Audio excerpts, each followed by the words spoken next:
Bismillahirrahmanirrahim. Alhamdulillah va salatu vassalamu ala rasulillah. Birodarim savol berdilar. Eri vafot etgan ayol turmush qilmay farzandlariga sabr qilsa, Rasululloh sollallohu alayhi vasallam bilan barmoqlarini birlashtirib, men bilan jannatda birga bo'ladi degan hadis sahihmi deb savol berdilar. Avvalambor bu savol bir necha qismdan iborat.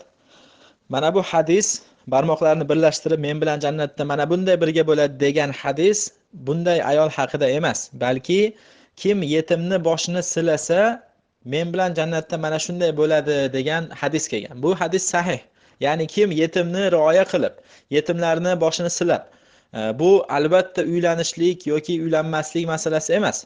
Har bir yetim kishini, har bir yetim farzandni, yetim bolani, xoh uni onasiga uylanishlik bilan bo'lsin yoki uylanmasdan turib shunchaki rioya qilib uyini qilib berib yoki ovqatini yoki kiyimini yoki boshqa bir hojatlarini o'tab qo'yishlik bilan yetimlarni rioya qilib qarab yurishlikka mana bu hadis kiradi. Ya'ni kimki hayotida bitta yetimni bo'lsin yoki ko'p yetimlarni rioya qilib hojatlarini o'tab oziq ovqatini, kiyimini, yashash joyini qilib beradigan bo'lsa, Rasululloh sollallohu alayhi vasallam bilan jannatda birga mana bunday bo'ladi deb turib Rasululloh sollallohu alayhi vasallam ikkita barmog'ini birlashtirdilar. Mana bunday hadis bor. Ammo eri vafot qilmagan ayol turmush qilmasdan farzandlariga sabr qilsa, mana shu hadisga tushadimi yoki yo'qmi desa, yo'q, tushmaydi. Chunki bu yerdan maqsad yetimlarni boshini silagan degan ma'noda.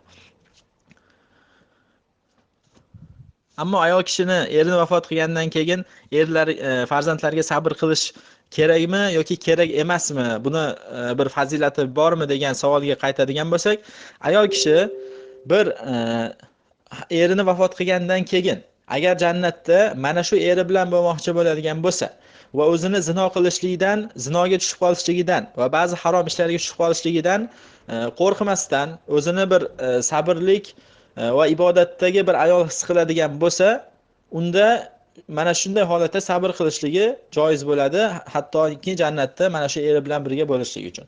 Ammo ayol kishi zinoga tushib qolishlikdan qo'rqayotgan bo'lsa, ya'ni eri vafot qilgandan keyin buni qarab yuruvchi odami yo'q yoki bo'lmasam badanini haqqini o'tay olmayapti, inson bir zinoga tushib qolishligidan yoki ba'zi bir harom ishlarni qilib qo'yishlikdan qo'rqayotgan bo'lsa, bu ayol kishi albatta erga tegishligi afzal bo'ladi.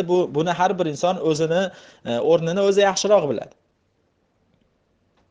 Ammo mana bu hadisga tushadimi yoki yo'qmi desa, yo'q. Hadisdan bo'lgan maqsad yetimlarni rioya qilib, ularga qarab yursa degan maqsad bo'lgan, vallohu a'lam.